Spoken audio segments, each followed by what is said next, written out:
guys, this is Michael from Nexus Motion. I actually just finished doing the live session in Japanese for this month's free live, Facebook Live. I thought my notes were going to be a little bit too long, so I thought today I would just separate Japanese and English, but I guess it finished in a decent time. But I'm gonna do everything else in English now, so you guys don't have to hear me speak through in Japanese. So here goes. And then of course, you guys, this is a live session, so please take advantage of any comments or questions. I can take comments in Japanese or English, so no problem. All right. Okay, so again, my name is Maiko Morotani, and I'm talking to you from my home in Los Angeles, California. I'm a physical therapist at CPRX, where I'm surrounded by amazing PTs and one PTA, and also started Nexus Motion in 2014 in hopes of connecting movement professionals from around the world. So if it's your first time, welcome to this month's live session. If you're joining me again, thanks for coming back. I always appreciate your support. It's nice to see my friends' faces on there. All right, so I upload these live videos on the Nexus Motion YouTube channel. So if you haven't already, please hit the subscribe button. I upload other videos on YouTube aside from these Facebook Live recordings, so hopefully you'll get a lot out from those. I actually have a really nice, about an hour-long conversation with Dr. Shirley Sarman, have another conversation, it's all videos, with Dr. Claire Frank, Dr. Chris Powers, Dr. Mary Kate McDonald. So those are the interviews that I've done so far in the years past. I have more lined up, which is exciting. I just got news from Dr. Irene Davis from Harvard. She's a researcher on running. So we're going to get down to sit down and talk. So there's more of these interviews coming, which will get uploaded on YouTube for you guys. So, all right. Before I get into today's topic, which is very much tennis related, I just wanted to say a huge congratulations to Naomi Osaka, who won another Grand Slam title in Australia last weekend. She's such an amazing tennis player, so powerful, so focused, and super honest with her post-match interview. So I think her charm makes it so easy to, like her and just be a big fan, right? I was also happy for Djokovic's almost near perfect win against the big Rafa, but because Naomi Osaka is from Japan, I'm super excited for her and all of the Asian players to follow her lead. Okay. So anyways, let me get into today's topic. Just last week, I was very fortunate to join my friend Shuhei Suzuki at his work at Newport Beach Tennis Club. If you don't know who Shuhei is, he's a physical therapist and an athletic trainer who works for the ATP World Tour. And so he takes care of the men's tennis players on tour. Right. And in I guess in the ATP world, or in the world arena, physical therapists are called actually just physios. So that's what I'll be referring to when I mean PTs. He was so kind to let me hang out with him in the ATP physio tent. So some of you Here's may what's know. coming up in the NBA today. Wow. All right. That was my new Apple Watch. I think she wanted to let me know what was coming up, but all right, sorry about that. Some of you may know that I'm a big tennis fan, and I've been playing tennis since I was 12. Yeah, and it was being there at that tournament, it was so valuable, and I wanted to share with you guys what I had learned from spending half a day with Shuhei. So this was an ATP Challenger event. It's a week-long tournament, and if you've never watched pro tennis matches live, these challenger events are wonderful ways to watch the action really up close, and you get to watch some of the world's top players, best players, super close, right? So as a tennis player and a tennis fan who grew up watching tennis on TV or live tournaments, yeah, I always wondered like what the players were like off the court. Well, let me tell you, they're all super nice. On television, you only see them like playing against each other, matches, but off the court, at least many of them are like good friends, and they talk about who's playing well this week, or cheering each other on. So that was nice to see. And according to Shuhei, I guess the veteran players, the world's top players are setting really good examples for the younger, more inexperienced players. And what he means by that, oftentimes, the players come in for a treatment session with the physio before the match practice, or after a match, and they'll often have like smartphones in their hand, right? And they're watching something on their phone while they're getting passive treatments. But Shuhei noticed in other tournaments that the older players or the veteran players will actually come by and tell the younger players, like, get off the phone because it's rude to the physios, or they'll actually make fun of them for not paying attention to what the physios are educating them. So I thought that was really classy, And the impression that I got while I was observing, these interactions, the treatment interactions between the players and the two physios. There were two physios at this tournament. I think last year Shuhei said he was the only one, which was really busy, to take care of 125 players that came for this event. But this year they had two. So depending on the sheer size of the tournament, they'll sort of adjust the number of physios who are working the tournament. Okay, so between the players and the two physios, there's just an immense amount of trust from the players, and what a privilege, right? And I think it speaks for how the players being cared for on a day-to-day basis. So if the players have been treated before, in some form or another, they had an injury, or they got something done by the physios, their records can be found on the they have a closed network. I think it's called the ATP Athlete Health Management System.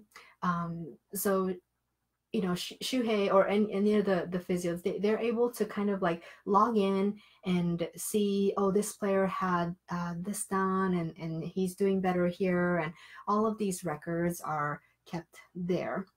And I was only there for half a day, but the tournament actually lasts anywhere from 1 week to 2 weeks. If it's a Grand Slam, 3 weeks, including all the qualifying matches, right? So the physios are, working with these players like frequently and tracking their progress on their injuries. So there's often a nice high five at the end of the session, and every player seemed really thankful for the care that they received. And I just kind of envy those the trust. I guess I do have really good trusting relationships with my patients as well. We're in the people business, so that's to be said. But because I'm a tennis, a tennis fan, so seeing people that I have seen on TV playing, and having that trust relationship with those players, I was a little bit envious. It was just so cool, really cool. And they're all super down-to-earth people too. So, the last point I want to share is this sheer amount of pressure that the physios are in under every day. Every day they show up to to their workspace at the tournament site, and given however much time, whatever time they have, and it was anywhere from 15 to 30 minutes that they would be working on the player, or like in case of medical timeout on the court during a match, right? If they get called on the court, that physio basically has 3 minutes, because the umpire's job is to just keep the match moving forward. So they're trying to not make it prolong so much. It breaks the rhythm of the match. So the umpire's like, are you done? Are you done? Can we get the match started? And the physio like has to make a difference within that 3 minutes, right? So basically that necessity to like produce the results right then and there. I mean, like it's so easy for me to tell my patients in the clinics, like, oh, this is going to take about like 3 to 4 weeks for you to get better. And, for people like Shuhei, he's got to figure out a way to make that immediate difference right then and there, so the player feels ready for the match that's coming right up, or feeling recovered after a long match, so they're ready the next day. So, because they have to make that immediate changes. There are tons of manual therapy techniques that I watched.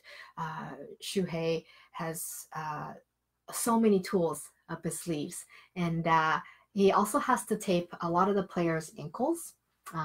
Nice job, because it was so pretty, no wrinkles, very smooth. And applying, metatarsal pads was another thing I saw.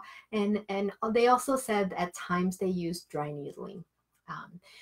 So as much as, it was a big dream being there, it was also a wake-up call for me, that I still I just have so much to learn, and practice all these tools. Now I'm in California, so I by law I cannot do dry needling, although I've had some of my mentors tell me that maybe I should take up dry needling, but I don't know. I mean, I can't practice that in California, so it's a little hard to say. I hear from people that it gives really fast results and fast changes, right? Which I think is necessary for athletes to get going. But to get these immediate results when it's under pressure, I have so much respect for the kind of work that they do on the road. And you should see how Shuhei travels. I mean, like 3 giant suitcases, and it's packed with all of the first aid and taping and all the equipment to support the players. So that's hard work, everywhere he goes, he's got these, he's got to lug around 3 suitcases to get to the tournament site. Long time ago, back when I was in middle school and high school, I actually dreamt of being that person who ran out on the center court at Wimbledon when the player called out for that injury time, and that was originally my very first interest in wanting to help people. And now looking back, I'm super happy. I'm not complaining at all. I'm super happy that I became a physical therapist. But hanging out with Shuhei last week really kind of stirred up that big dream, deep inside of me, wanting to help the tennis players and making a difference on site. And, for now, I will focus on my patients at CPRX, and then sharing what I know with the Japanese movement professionals and also my local PT friends here in Southern California. That's what I'm going to focus on. But I just, wanted to say a huge thanks to Shuhei for basically having me there, you know, and thanks for waking up super early the next morning to hang out with me at the clinic. You know, he came to CPRX, hung out with me for the morning. It was great spending more time with you on the outpatient setting, you know, getting to do some geeky PT talks, right? And I have to also thank Robbie for connecting us at, it was last year's CSM in New Orleans. I mean, that's when I finally met Shuhei in person. I'd heard about him through people, but it was really great finally getting to meet him. And Kuni, thanks for posting the fact that Shuhei was in town. Otherwise, I totally wouldn't have known that Shuhei was in town. And you know, it's funny, the PT world, it is such a small world. I mean, like, we're all like, somehow we're all connected in some ways. So you guys like treasure your relationships, and I'm always thinking like, oh my gosh, I better behave myself, because you know, you never know like how we're all connected. So let's see, any comments or questions that are up? It's great. I think most of my friends from Japan are still hanging in there with this English live. Good job, guys. And let's see. I think, yeah, that's my extra notes there.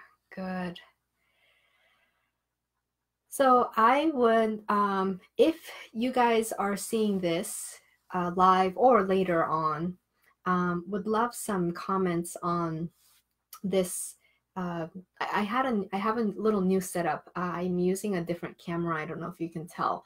I believe it's a better quality, but I think the little numbers down here may be a little bit distracting. I just couldn't figure out how to take that out. So, you know, if the previous like webcam thing was better, just any kind of comments would be appreciated. I can do either way. So anyways, if there are no comments or questions, I think that's it for today, you guys.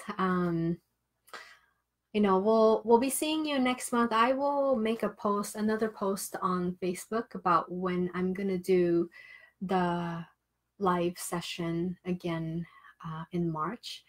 Well, I'm actually gonna be on the road in March. Like, most of the month I actually won't be in the clinic, so I'm sorry, CPRX people. I always kind of make you guys work extra hard while I'm gone. The first weekend in March, I'm super excited. This is my favorite one of the year. All year round, I look forward to going to St. Louis for Shirley's WashU faculty retreat. So I'm going to be madly taking a lot of notes there. And then the week after, I'll be at CPRX with my patients. And then the week after, I'm headed for Arizona for a different kind of conference called the High Performance Academy, a little more like personal development type of stuff. So that's going to be exciting. And then as soon as I come back from Arizona, I'm flying out to Tokyo with Shirley, and she's agreed to do a 3-day MSI seminar on the lower quarter. So she'll be covering lumbar, spine, hip, and knee.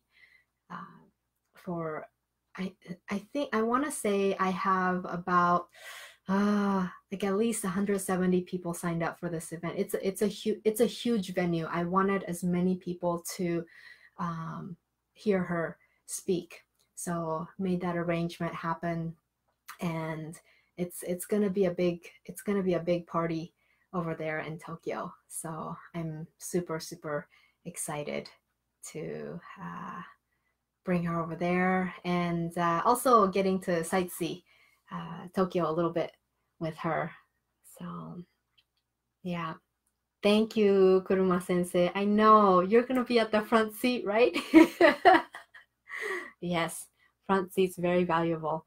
Okay, so that's it for today, guys, and I hope to see many of you back here on Facebook Live, or maybe I'll see many of you in Japan for my Japanese colleagues.